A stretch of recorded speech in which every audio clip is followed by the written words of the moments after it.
Ассалаумағалейкум қазақ бауырым. Бүгін мен саған интернет арқылы қалтаңнан ешқандай да ақша шығармай, телефонмен биткоин арқылы ақша табуға болатын новый сайт көрсеткім келіп отыр. Егер де саған интернет арқылы ақша табу, криптовалюта деген тақырыптағы видеолар қызық болса, осы видеоны өткізбей соңына дейін мұқият қарап шығуыңды сұраймын. Сосын егер де сен менің YouTube каналыма, Telegram каналыма әлде болса жазылмаған болсаң, міндетті түрде менің YouTube каналыма да, Telegram каналыма да жазылып ал. Telegram каналымның ссылкасы осы видеоның астында. Сонымен қазір көрсетейін деп отырған сайтым арқылы ақша табу үшін, яғни биткоин табу үшін саған міндетті түрде Faucet Pay деген крипто кошелек керек болады.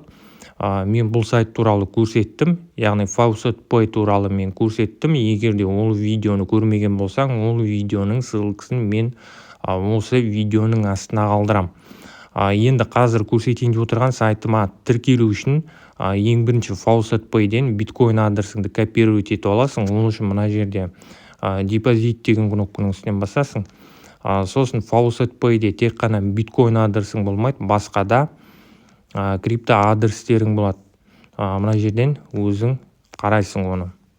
Енді бұл жерден биткоин адресін копировать етіп алу үшін мына жерде биткоин адресіңнің үстінен бір рет басасың, сол кезде биткоин адресіңді копировать етіп аласың. Биткоин адресіңді копировать етіп алғаннан кейін мына сайтқа келесің. Бұл сайттың аты AdBytex деп аталады. Бұл сайт 1 декабрьден бастап жұмыс жасап тұр, 2022 жылдың. Мен бұл сайтқа 5 декабрь күні тіркелдім, бүгін 7 декабрь. Бұл сайтта уже 22.584 адам бар.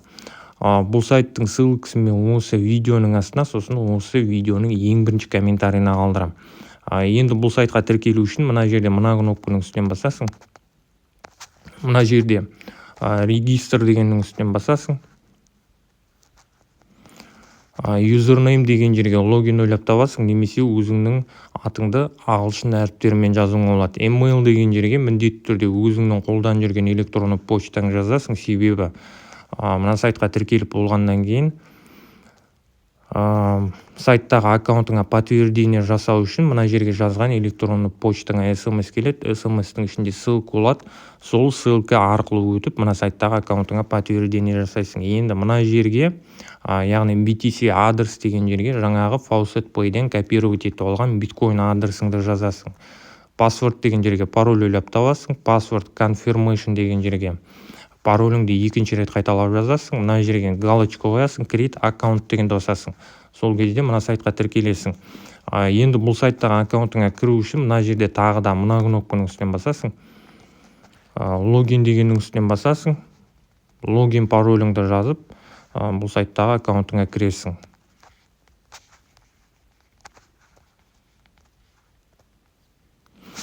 Бұл сайттағы аккаунтыңа кіргеннен кейін енді бұл сайт арқылы биткоин табудың екі жолы бар. Біріншісі без вложений, яғни қалтаңнан ешқандай да ақша шығармай биткоин табуға болады. Екінші жолы с вложениями, яғни мына сайтқа биткоиніңді салып, биткоиніңді еселеуіңе болады.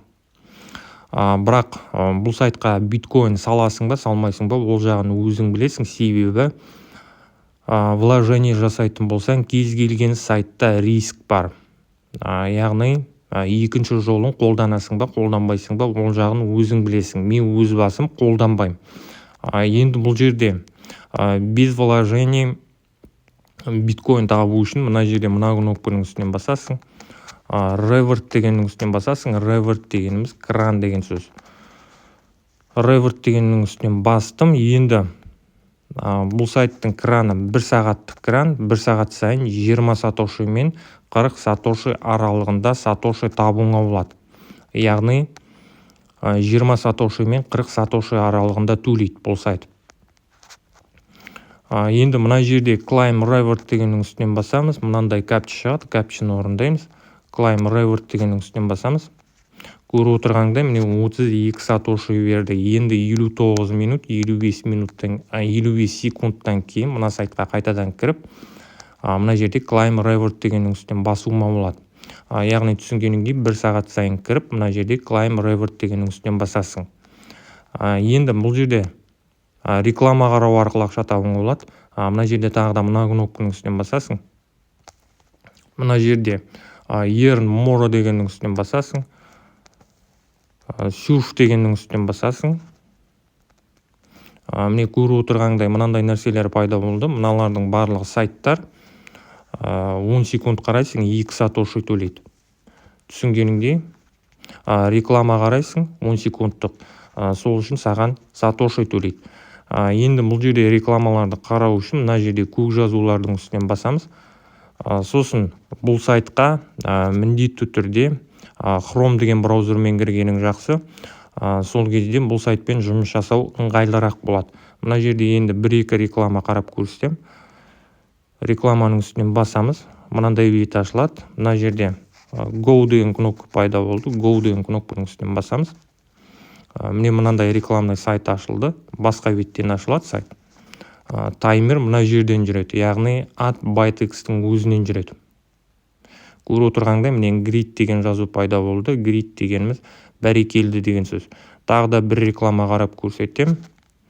Go дегеннің үстінен басамыз. AdByteX-тің өзін рекламировать етіп отыр. Таймер біткенше күтеміз. Таймер бітті. Түсінгеніңдей бұл жерде рекламаларды осылай қарайсың. Барлығы оп-оңай, ешқандай да қиындық жоқ. Енді биткоин салып, яғни ақша салып, ақша табу үшін, яғни ақшаңды еселеу үшін мына жерде тағы да мына кнопканың үстінен басамыз. Earn interest дегеннің үстінен басамыз. Сосын жаңағы айтқанымдай бұл сайтқа криптовалюта саласың ба, салмайсың ба, ол жағын өзің білесің. Мен тек просто көрсетіп жатырмын. Бұл жерде шары деген нәрсе бар. Бір шары 1000 сатошы. Сосын депозитті 100 күнге ашуға болады 3%-пен.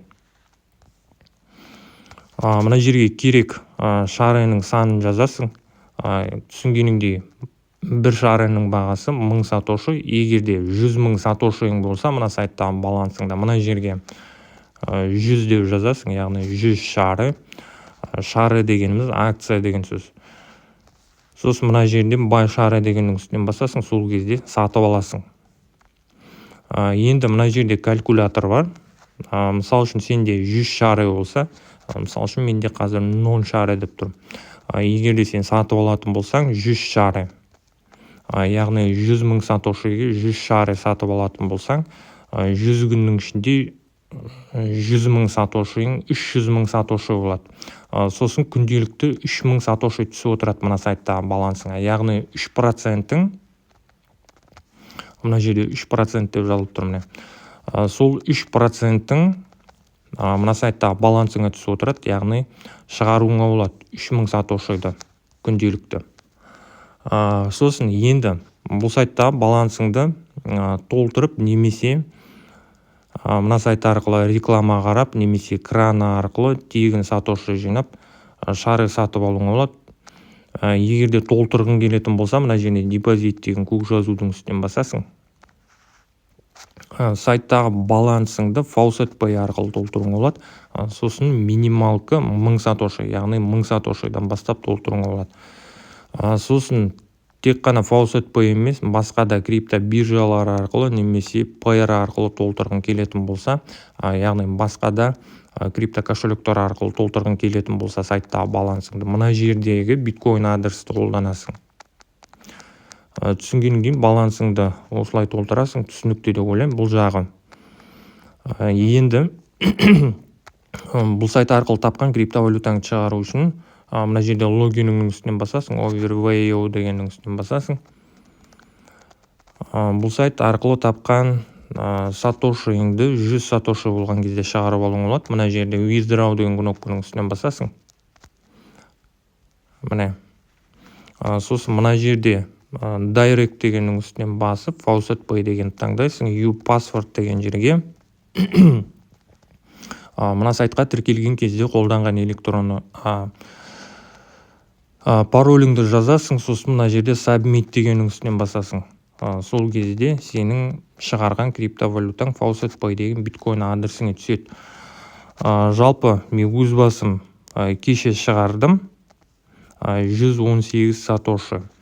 Яғни бұл сайт төлейді түсінгеніңде. Сосын бұл сайттың реферальный программасы бар. Реферальный ссылкаңды мына жерден аласың, get referrals дегеннің үстінен басасың, сол кезде реферальный ссылкаңды береді. Реферальный программасы бойынша егер де шақырған адамың кран арқылы криптовалюта жинайтын болса, яғни табатын болса 10% төлейді. Инвестиция жасайтын болса, яғни мына сайтта балансын толтыратын болса 1% төлейді. Реклама қарайтын болса 10% төлейді. Сосын Offerwall орындаса 10% төлейді. Жалпы мен өз басым Offerwall деген нәрсені қолданбаймын. Ол жағын өзің қарасаң болады, яғни Offerwall'дарды мына жерде олда earn more дегенді басатын болсаң, міне жоқ, бұл жерде емес. Offerwall қай жерде? Offerwall жоқ екен бұл жерде. Жалпы іздесең өзің тауып алуың болады. Сонымен бұл видеоны мен осы жерден аяқтағым келіп отыр. Егер де бұл видео, яғни мына көрсеткен сайтым саған ұнаған болса, міндетті түрде видеоға лайк бас, комментарий жаз, әртүрлі әлеуметтік желілерде достарыңмен бөліс. Сонымен келесі видеода кездескенше.